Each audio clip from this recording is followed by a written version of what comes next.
Hello students, कैसे हैं आप सभी लोग। आज हम पढ़ेंगे प्रकाश का परावर्तन। सब लोग हमारे चैनल को लाइक, सब्सक्राइब और बेल आइकन दबाना ना भूलें। ध्यान दीजिएगा, प्रकाश का परावर्तन आज हमको पढ़ना है। प्रकाश का परावर्तन होता क्या है, अगर हम बात करें इस पर, तो जब प्रकाश की किरण को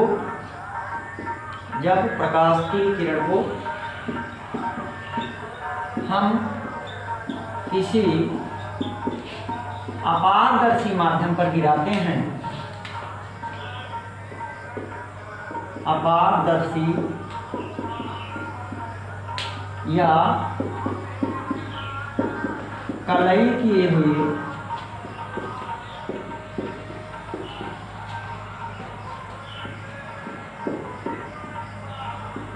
कांच की सतह पर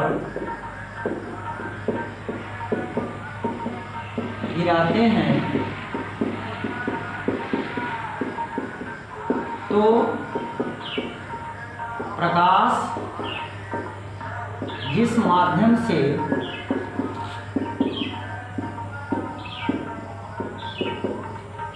आता है उसी माध्यम में पुनः वापस लौट जाता है।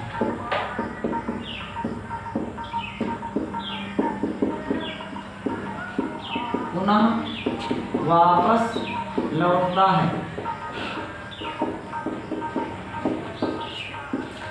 यही घटना प्रकाश का परावर्तन है।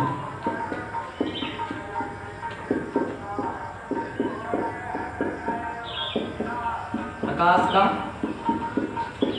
परावर्तन है। जब प्रकाश की किरण हम किसी अपारदर्शी माध्यम या कलई किए हुए कांच की सतह पर गिराते हैं, तो प्रकाश जिस माध्यम से आता है उसी माध्यम में पुनः वापस लौट जाता है। यही घटना प्रकाश का परावर्तन है। अगर हम प्रकाश के परावर्तन की बात करें, तो प्रकाश का परावर्तन प्रमुख रूप से दो प्रकार का होता है। पहले को हम बोलते हैं, अगर हम टाइप्स ऑफ रिफ्लेक्शन की बात करें, तो टाइप्स ऑफ रिफ्लेक्शन जो होगा, रिफ्लेक्शन, इसको हम बोलेंगे परावर्तन का प्रकार। परावर्तन का प्रकार, परावर्तन का प्रकार। परावर्तन प्रमुख रूप से दो प्रकार का होता है। एक को हम कहेंगे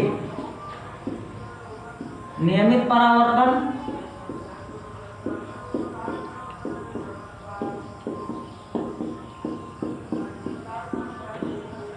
दूसरे को हम बोलेंगे अनियमित या विसरित परावर्तन।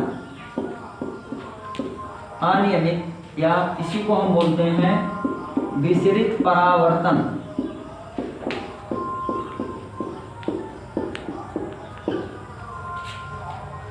अब अगर हम ध्यान दें, तो परावर्तन एक तो नियमित होता है और दूसरा अनियमित या विसरित परावर्तन होता है। इसके बाद हम आगे बढ़ते हैं। आप लोग स्क्रीनशॉट ले लीजिएगा जिसको लेना होगा।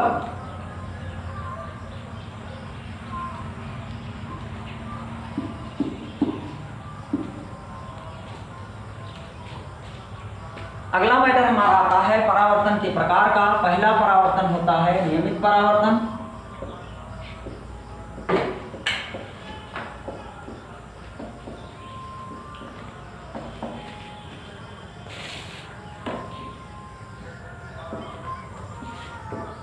दूसरा होता है विसरित परावर्तन।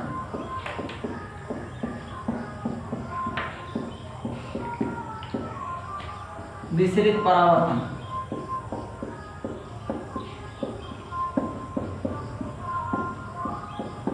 नियमित परावर्तन वह होता है जब प्रकाश की किरणें किसी समतल सतह से टकराती हैं, तो प्रकाश की किरणें समतल सतह से टकराने के बाद जिस माध्यम से आई हुई होती हैं उसी माध्यम में पुनः वापस लौट जाती हैं। जो प्रकाश की किरण गिराई जाती है उस प्रकाश की किरण को हम बोलते हैं आपतित किरण, और जो प्रकाश की किरण लौटती है उस प्रकाश की किरण को हम बोलते हैं परावर्तित किरण। परावर्तित किरण। ध्यान देना, नियमित परावर्तन में जो परावर्तन होगा, प्रकाश की किरणें गिरने के बाद, प्रकाश की किरणें गिरने के बाद जब निकलती हैं तो परावर्तित किरणें एक दूसरे के समानांतर होती हैं। प्रकाश की किरणें जब गिरने के बाद निकलेंगी तो प्रकाश की किरणें एक दूसरे के समानांतर होंगी। यहाँ पर प्रकाश की किरणें परावर्तन के बाद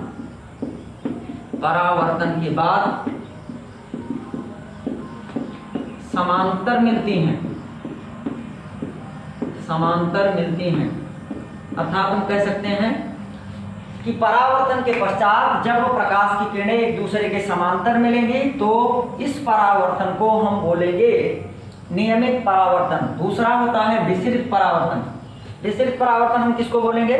जब प्रकाश की किरणें किसी ऊबड़-खाबड़ तल से टकराएंगी।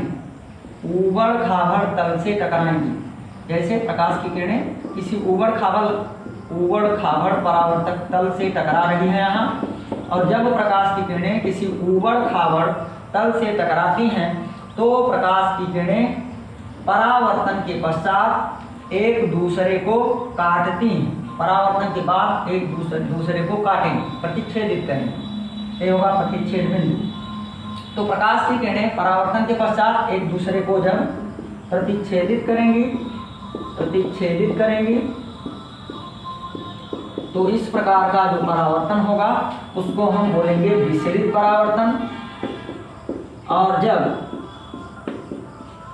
प्रकाश की किरणें परावर्तन के पश्चात एक दूसरे के समानांतर होती हैं तो इसको हम बोलते हैं नियमित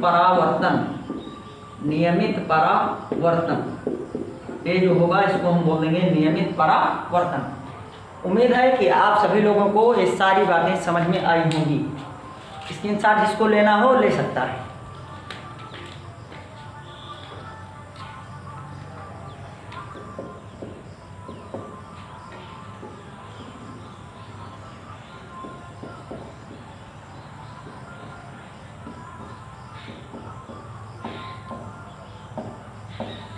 अगला मैटर हमारा आता है प्रकाश के परावर्तन के नियम का।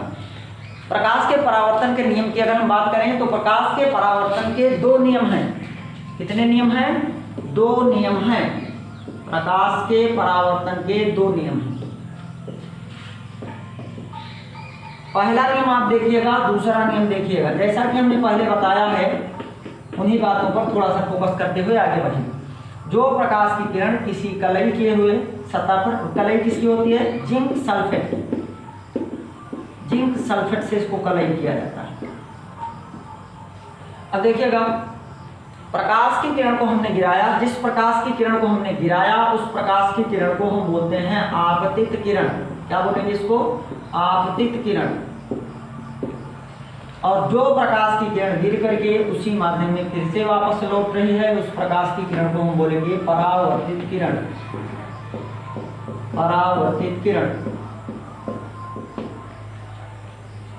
इन दोनों के बीच का जो झुकाव होगा उस झुकाव के ठीक मध्य बिंदु पर एक लाइन हम खींच लेंगे, और जो लाइन खींचेंगे उस लाइन को हम बोलेंगे नॉर्मल या अभिलंब। क्या बोल देंगे इसको हम? अभिलंब। बीच में जो लाइन खींची जाएगी उस लाइन को हम बोलेंगे अभिलंब या इसी को बोलेंगे नॉर्मल। ध्यान दीजिएगा, नियम पहला क्या है? पहला नियम होता है कि आपतित किरण, जो किरण गिराई गई उस किरण को हमने बोला आपतित किरण तथा अभिलंब के मध्य बनने वाला जो कोण होता है इस कोण को हम बोलते हैं आपतन कोण। इस कोण को हम बोल देंगे आपतन कोण। दूसरी बात, परावर्तित किरण तथा अभिलंब के मध्य बनने वाला जो कोण होगा इसको हम बोलेंगे परावर्तन कोण। ये वाला जो कोण होगा हमारा इसको हम बोलेंगे परावर्तन कोण। पहला नियम होता है आपतन कोण का मान परावर्तन कोण के बराबर होता है। पहला नियम, फर्स्ट ला, आपतन कोण बराबर होता है परावर्तन कोण के। आपतन कोण परावर्तन कोण के बराबर होता है। दूसरा नियम होता है, अगर हम बात करें तो ऐसा लिख सकते हैं, आपतन कोण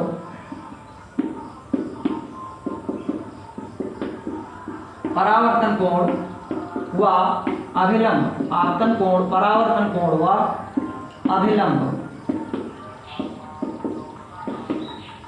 तीनों एक ही तल में होते हैं, एक ही तल में होते हैं। तो ये प्रमुख रूप से हमारे दो नियम हो गए। आपतन पे अगर हम बात करें, थोड़ा सा ध्यान दीजिएगा सब लोग, आपतन कोण परावर्तन कोण का मान आपस में बराबर होता है। दूसरी बात आपतित किरण, दूसरी बात आपतित किरण और परावर्तित किरण, गलती थोड़ा सा आप लोग सुधारिएगा। आपतित किरण, परावर्तित किरण व अभिलंब तीनों एक ही तल में स्थित होते हैं। थोड़ा सा समझ लीजिए ग्राफ लीजिएगा। पहला नियम क्या होगा, आपतन कोण का मान परावर्तन कोण के मान के बराबर होता है। दूसरा नियम होता है आपतित किरण, परावर्तित किरण व अभिलंब तीनों एक ही तल में होते हैं। थोड़ा सा ध्यान दीजिएगा ग्राफ पर। हमारे पास एक जो है वो है कांच, क्या है, कांच। कांच को हमने जिंक सल्फेट से, कांच को हम बोल सकते हैं ग्लास, क्या बोलेंगे, ग्लास। इस ग्लास को हमने जिंक सल्फेट से पेंट करके रखा हुआ है और इस पर हम एक प्रकाश की किरण को डाल रहे हैं। और जब हमने इस पर एक प्रकाश की किरण को गिराया तो उस प्रकाश की किरण जिसको गिराया जा रहा है उसको हम आपतित किरण बोलेंगे, तथा जो प्रकाश की किरण यहाँ से रिफ्लेक्ट हो रही है, वापस लौट रही है, परावर्तित हो रही है, उसको हम बोलेंगे परावर्तित किरण। बीच में इन दोनों के बीच जो झुकाव है, इन दोनों के बीच जो कोण बन रहा है, उसके बीचों बीच एक लाइन जो खींचेंगे उसको हम बोलेंगे अभिलंब या नॉर्मल। ध्यान दीजिएगा। तो अभिलंब व आपतित किरण के बीच जो कोण बनेगा उसको हम आपतन कोण बोलेंगे। अभिलंब व परावर्तित किरण के मध्य जो कोण बनेगा उसको हम परावर्तन कोण बोलेंगे। पहला नियम होगा यहाँ से आपतन कोण मतलब आई का मान ऐसा आप लिख सकते हैं अगर लिखना चाहें, कोण आई का मान कोण आर के बराबर होता है। आपतन कोण आई का मान कोण आर के बराबर होता है। दूसरा नियम होता है आपतित किरण, परावर्तित किरण व अभिलंब तीनों एक ही तल में होते हैं। हेलो स्टूडेंट, अगर आप सभी लोगों को हमारी लेक्चर पसंद आई हो तो सब लोग बेल आइकन को दबाना ना भूलें, हमारे चैनल को सब्सक्राइब करें। बहुत बहुत धन्यवाद। आज के लिए इतना ही काफ़ी।